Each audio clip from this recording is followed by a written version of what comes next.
story around here, and so a lot of news reports coming in from various parts of the South about how this cold weather has affected everybody. So hope that you're doing well. Glad that you've joined us. We are in week 23 of our Disciple Life year of discipleship. We are using the Disciple Life Journal. Hope that you have your copy. If you don't have a copy, you can jump into this Bible study process anytime. These are available if you can call the church office, and we can be sure that you get a copy. There will be a clip at the end of the program tonight explaining a little bit more how to do that. We're in week 23, and our Bible readings this week are Acts 22 through Acts 26, and it's the story of Paul being arrested and the process of the various trials that he went through that ended up in him being in Rome. And so it's all of those trials before the Sanhedrin and before Governor Felix and Governor Festus and King Agrippa and all those guys and girls that Paul stood before as the religious leaders in Jerusalem were trying to get him killed. Really, they were wanting him killed. I'm going to take our Bible study tonight from 2 verses in all of those 5 chapters this week. We'll get into that in just a minute, but 2 verses that Paul is standing before the governors and before the Sanhedrin, and he talks about, he makes 2 statements that he uses the term conscience quite a bit. So we're going to talk about our conscience tonight because Paul uses the concept and the teaching about our conscience quite regularly.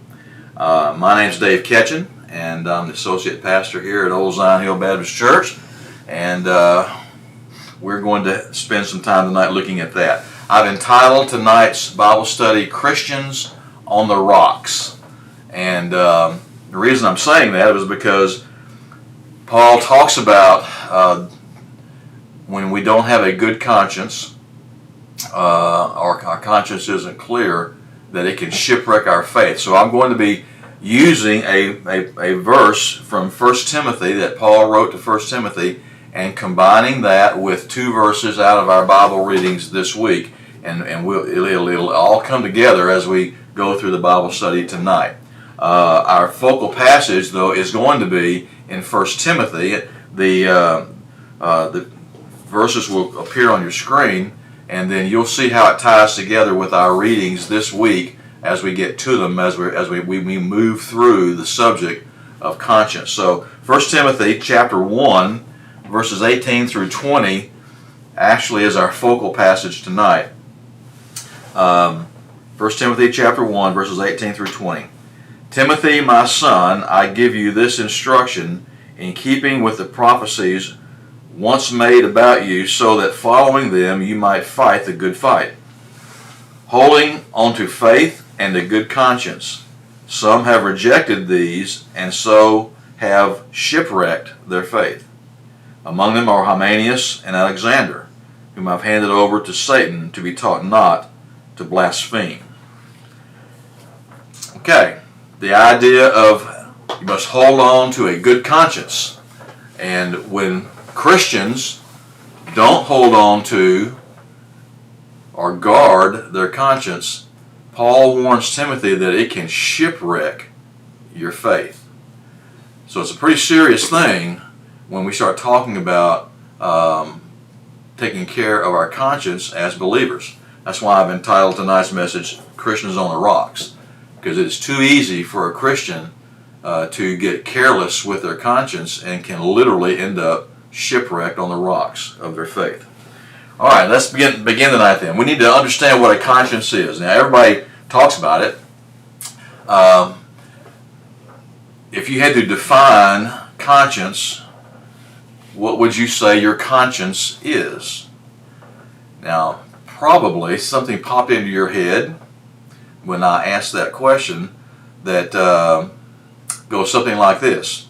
My conscience is that still small voice inside of me telling me what is right and what is wrong.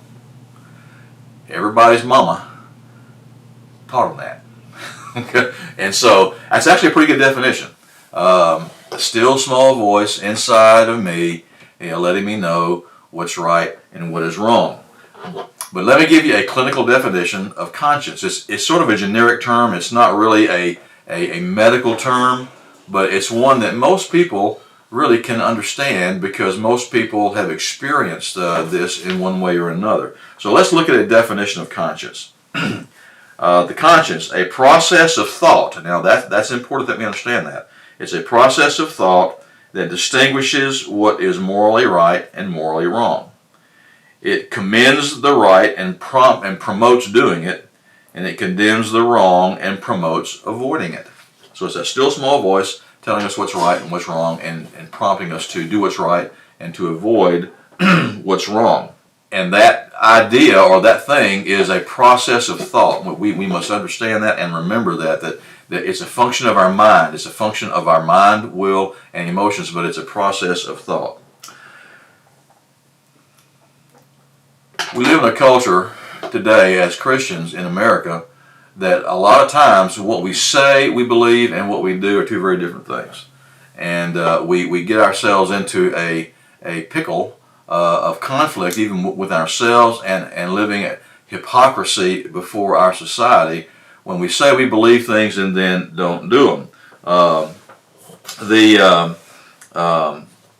Many times, even researchers tell us that many Christians don't look very different than the rest of society when in fact we are told to be different. We're told to be salt and light, and that we are told to be an example and to be different than the rest of society.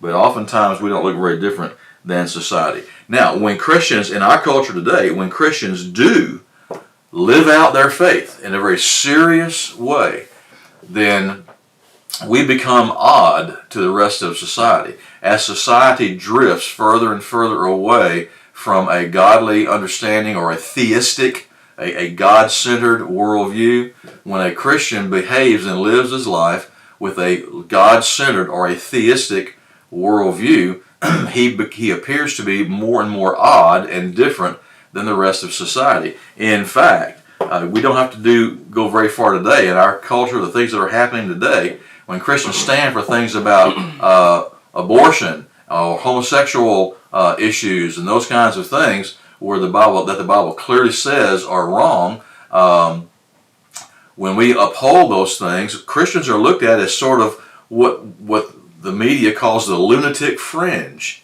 We're so odd that we're considered crazy out there. Now, it's interesting in the Bible readings this week when Paul is standing before these Roman governors and Roman authorities and what have you. One of them, old Agrippa, King Agrippa, looks at him and says, "Paul, your learning is driving you nuts. You're crazy." And he even accused Paul of being insane. Okay, so being considered on the lunatic fringe wasn't anything new. The Christians were certainly considered on the lunatic fringe. And when Christians live out their life today, oftentimes we are considered on the lunatic fringe too, just like what happened to Paul. Now, Paul is telling Timothy the key to not shipwrecking your faith has to do with your conscience. And so how is it possible that our conscience, if our conscience becomes messed up, that we can actually shipwreck our faith and not live the way that God would have us to live? We need to talk about some things. The Bible talks a lot about conscience, actually. There's a lot of words that are used to describe it. Now, the conscience is a system of thought, which tells us what is morally right and morally wrong. All right, but then there's words, there's adjectives throughout the New Testament that add another aspect to it. So we're going to look at some of those conscience characteristics tonight. And two of the verses that we looked at this week in our Bible readings are going to show up as adjectives in front of the term conscience. And you'll see that as we move along. Okay, so let's look at some conscience characteristics. First off, everybody has a conscience. There's going to be scriptures there that you can go back and read in more in detail later. But Romans 2 verses 14 through 16. Romans says, Paul says in Romans that the law of God is written on every human heart. And that means that God's moral standards and God's understanding of who we are as Christians, as human beings, we have God's moral stamp on our hearts, and everybody has a conscience. We even have some psychological terms that say that describe people who don't have consciences. They're called sociopaths. And a sociopath, if you read the material or you read books about psychology, and you read about a sociopath clinically is somebody who doesn't have a conscience, or a conscience is so seared and damaged that he's not affected by it anymore. Even secular psychology recognizes the existence of a conscience. So everybody's got one. Now Paul in Acts 23:3 says he's standing before the Sanhedrin, and he said, everything I've done in the open, and I've done with a good conscience. So here's the adjective, good, and then the word conscience. He's done with a good conscience. Now, a good conscience is, the Greek word good there means good in character and makeup. Good in quality, in character, and makeup. And therefore, it is beneficial to the individual. It's beneficial to those that are affected by it. So Paul is saying before the Sanhedrin, I have a character quality of a good conscience, and because I have a good conscience, it is beneficial and it is valuable for the message that I am presenting.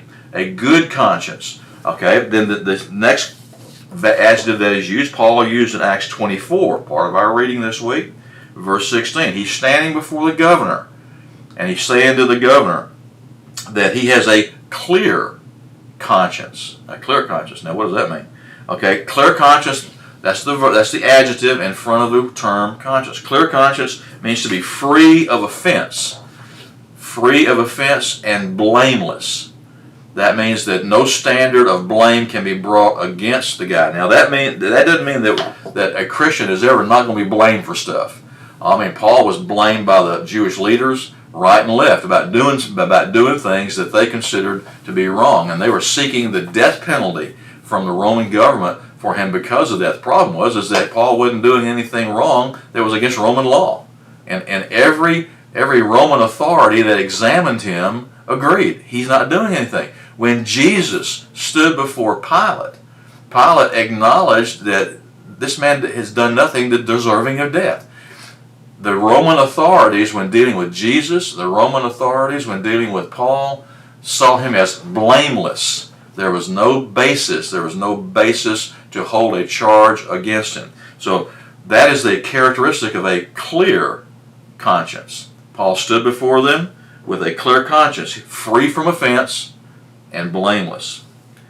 Now, in the book of Hebrews, we have another term that is used, Hebrews 9:14. And there, the scriptures talks about a cleansed conscience. Now, what does that mean? Now, cleansed means to be purified, to be made clean, to be scoured, if you want to put it that way. It's cleansed. Before it was had dirt or something on it, and when it's cleansed, it's made clean. Now, when we talk about a cleansed conscience, we are talking about the effects of becoming a Christian, the effects of salvation on the human being, on the human heart. Paul uses the term that we've been made alive in our spirit. When we become a Christian, the Holy Spirit comes into our life, sets up residence in us, and he makes alive our spirit that was dead to sin.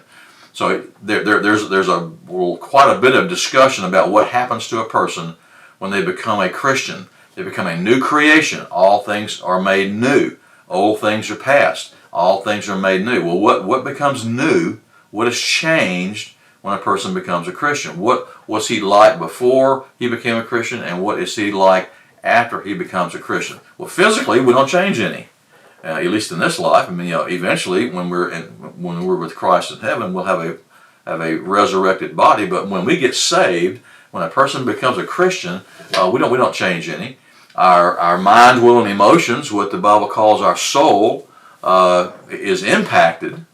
But how we think, how we feel, and what we do is impacted. But it's not completely changed. It's impacted. Now, keep in mind, our conscience is a function of the mind, will, and emotions. So our conscience is impacted, and we get a good conscience, and we get a clear conscience. But the conscience is impacted, but something completely changes it when we become a Christian. And what changes is our spirit. Our spirit was dead in trespasses and sin, and the Spirit of God makes our spirit alive. Well, the process of that taking place, when we become a Christian, then we are given a cleaned up conscience. It is the effect of what salvation does for the Christian on his thinking and on his mind, will, and emotions. So Paul is saying, or Hebrews says, that we have a cleansed conscience because we are believers. So a believer then has a good conscience, can have a clear conscience, have a cleansed conscience, and these are all good things. There are some terms, though, that talk about the trouble with our conscience. And I'm going to go through these rather quickly. The scriptures will be on your screen, and I really encourage you to go back and read these passages about conscience, because the New Testament talks a great deal about it. The first one is a weak conscience. That's in 1 Corinthians 8:7. A weak conscience. This refers to new believers and immature believers. A weak conscience is a new believer, has no strength. He has to be taught, and he has to learn how to use his conscience in a way. So it's possible for a Christian to have a weak conscience. A guilty conscience. Now this is the guilty conscience is the effects of sin on the conscience. When the Christian sins, falls short of what God wants us to do, that has a negative effect on our conscience. Everybody understands what it means to have a guilty conscience. But a guilty conscience is the effect of sin on the conscience, and it literally means toilsome labor or toilsome pain. A Christian who has a guilty conscience is living in some real conflict with themselves. One of the key indicators of whether a person is saved or not is whether they have a guilty conscience or not. And a guilty conscience is the effect of sin. Okay, now it can also be self-imposed, but when we actually have objective sin in our life, it creates a guilty conscience. 1 Timothy 4:2, the adjective in front of the term conscience is a seared conscience. Seared means burnt, to brand or burn with a hot iron. A seared conscience. When people have serious burns, third-degree burns, where the tissue is burned and it's a very deep burn. What happens in a serious burn is that the nerves are destroyed and the tissue is burned and destroyed, and so it has to be grafted. There's severe scarring that takes place, and a third-degree burn is a searing, is with the hot iron type thing, is a very bad injury. And so when it heals over, there is significant scarring. But the interesting thing is that there are no nerve endings. There are no nerves in that scar tissue. And so you can actually touch it or scratch it, and all you feel is the pressure of doing so, because the nerves are still under the scar, but you don't feel anything in the scar itself.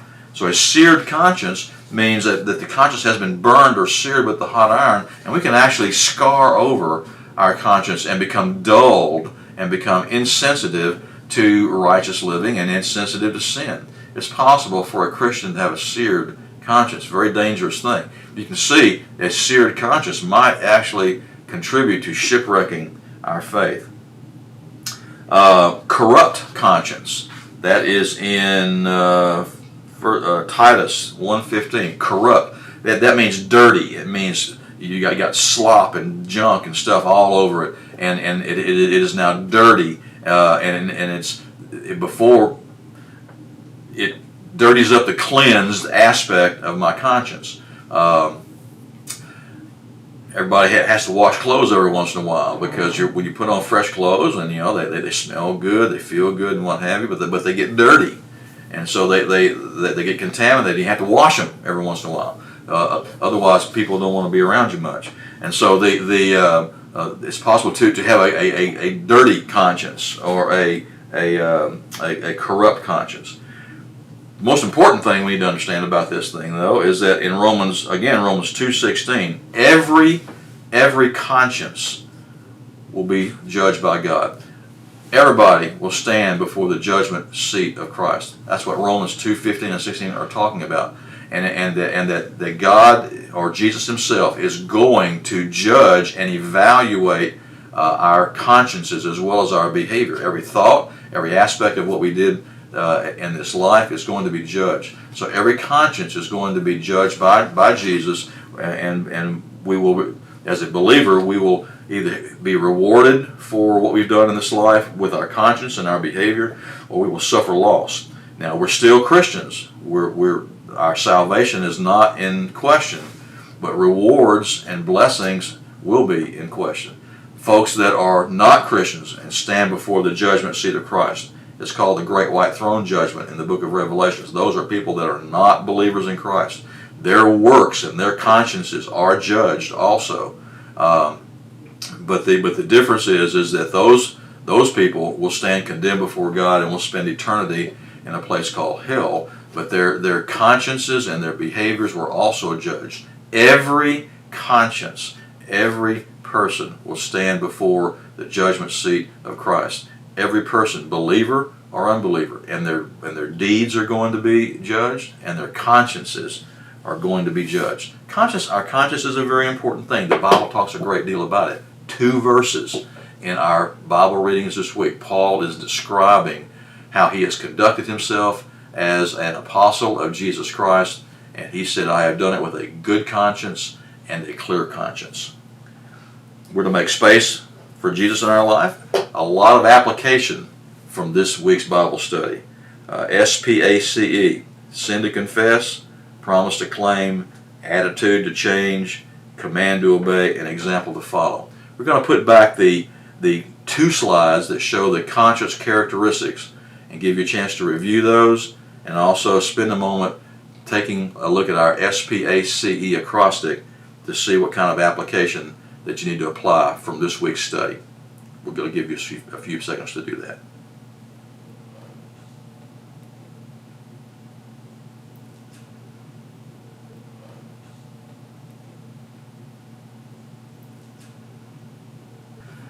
All right.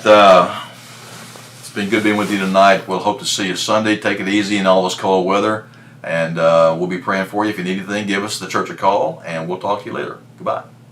Just want to remind you about the D-Life journal that we're using. We're going to be using this for the next year as our church's daily Bible reading and our discipleship tools that we'll be using throughout our ministries. The journal is appearing on your screen. That's the book that we're going to be using. If you would like one, you can contact the church office. The number there is appearing on the screen. Talk to Pam. And if you would like to get a copy of the D-Life Journal and use it, either in a discipleship group or your Sunday school class, or just for your personal daily Bible reading, or as a part of our Wednesday night virtual D-Life class, we'll be using this book to guide us week by week by week in our Bible studies. So if you would like one, contact the church office, and we'll be sure that you'll get one. We'll